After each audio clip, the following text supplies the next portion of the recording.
प्रादेशिक समाचार एकांश भोपाल से प्रस्तुत है सीधी जिले की चिट्ठी। आलेख सचिंद्र मिश्र। वाचक स्वर संयुक्ता बैनर्जी। सीधी जिले के सभी विधानसभा क्षेत्रों में विकास यात्रा का आयोजन किया गया। इसका शुभारंभ संत रविदास जयंती के मौके पर किया गया। विकास यात्रा के दौरान विधायक केदारनाथ शुक्ल ने 989 लाख रुपए लागत के 4.56 किलोमीटर लंबाई के सेमरिया के दक्षिण से बाईपास मार्ग सहित अन्य विकास और निर्माण कार्यों का लोकार्पण और शिलान्यास किया। इसी तरह विधानसभा क्षेत्र चुरहट में विधायक शरदेंदु तिवारी ने ग्राम पंचायत मवई में यात्रा का शुभारंभ किया। वहीं धौहनी में विधायक कुंवर सिंह टेकाम ने ग्राम पंचायत नौढ़िया के ग्राम घोघी से विकास यात्रा की शुरुआत की। बीते दिनों नवभारत साक्षरता कार्यक्रम के तहत जिला स्तरीय प्रशिक्षण सह उन्मुखीकरण कार्यक्रम जिला शिक्षा और प्रशिक्षण संस्थान के सभागार में आयोजित किया गया। प्रशिक्षण कार्यक्रम में नवभारत साक्षरता कार्यक्रम का परिचय, पौड़ शिक्षा ऐप के सुचारू संचालन और विकास खंड और जन शिक्षा केंद्रवार साक्षरों के पंजीयन और सर्वे के लक्ष्य निर्धारण पर चर्चा की गई।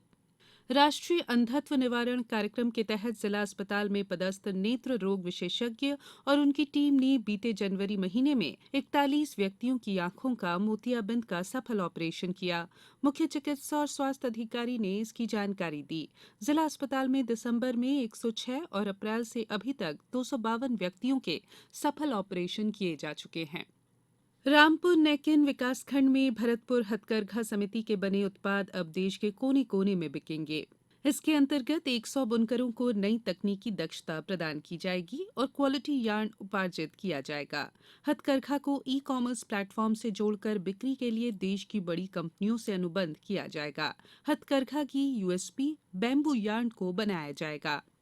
बीते दिनों सोन नदी के तट पर पुरातत्व पर्यटन संस्कृति परिषद के आनंद महोत्सव का विधायक केदारनाथ शुक्ल ने शुभारंभ किया। इसके तहत उत्सवों का मेला 13 से 15 जनवरी तक सोन नदी के किनारे इंटेक वेल के पास ग्राम कुरवाह में आयोजित किया गया। इसमें एडवेंचर स्पोर्ट्स के तहत parasailing, hot air balloon, bumper boat और जिपलाइन की गतिविधियां आयोजित की गई। इसके साथ ही अन्य मनोरंजन मेला गतिविधियां, घुड़सवारी, बोटिंग, फूड स्टॉल, स्थानीय उत्पाद की दुकान, पतंगबाजी और पर्यटन स्थलों का ब्यौरा भी उपलब्ध रहा। मुख्यमंत्री पशुपालन विकास योजना वर्ष 2022-23 के घटक के रूप में भारतीय उन्नत नस्ल की दुधारू गायों के लिए पुरस्कार कार्यक्रम का 8 और 9 फरवरी को आयोजन किया गया।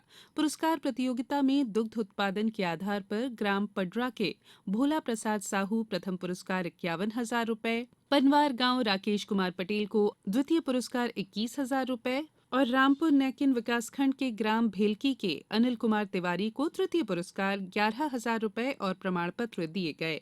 अंगराग और उत्थान सामाजिक सांस्कृतिक साहित्यिक समिति के तत्वावधान में आयोजित 31 दिवसीय फाग महोत्सव और होली मिलन समारोह की शुरुआत 15 फरवरी को चुरहट से होनी है।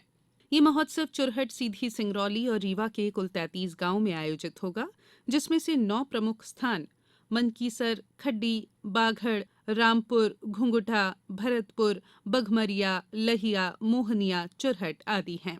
ये उत्सव एक सांस्कृतिक यात्रा की तरह चलेगा। यात्रा के दौरान भिन्न भिन्न क्षेत्रों से विविध फाग गीतों का संकलन किया जाएगा और उसे बघेली लोक संपदा पुस्तक के रूप में प्रकाशित किया जाएगा। मुख्यमंत्री तीर्थ दर्शन योजना के तहत पुरी तीर्थ दर्शन की यात्रा के लिए 250 बुजुर्गों को रवाना किया गया। कलेक्टर साकेत मालवीय ने तीर्थ यात्रियों को शुभकामनाएं देते हुए बस के जरिए सरी रेलवे स्टेशन के लिए रवाना किया। राज्यसभा सांसद अजय प्रताप सिंह के द्वारा लोक सुराज अभियान के तहत जगह जगह दिव्यांग स्वास्थ्य शिविर का आयोजन कराया जा रहा है। इस दौरान दिव्यांगों को प्रमाण पत्र भी बांटे जा रहे हैं और उनके इलाज की व्यवस्था कराई जा रही है। सीधी जिले में धान कटाई के बाद बदलते मौसम के मिजाज से कहीं कहीं दलहन, अरहर, तुअर की फसल को नुकसान पहुंचा है। ज्यादातर क्षेत्रों के किसानों को अब तक आर्थिक लाभ का इंतजार है। जिले की चिट्ठी समाप्त हुई।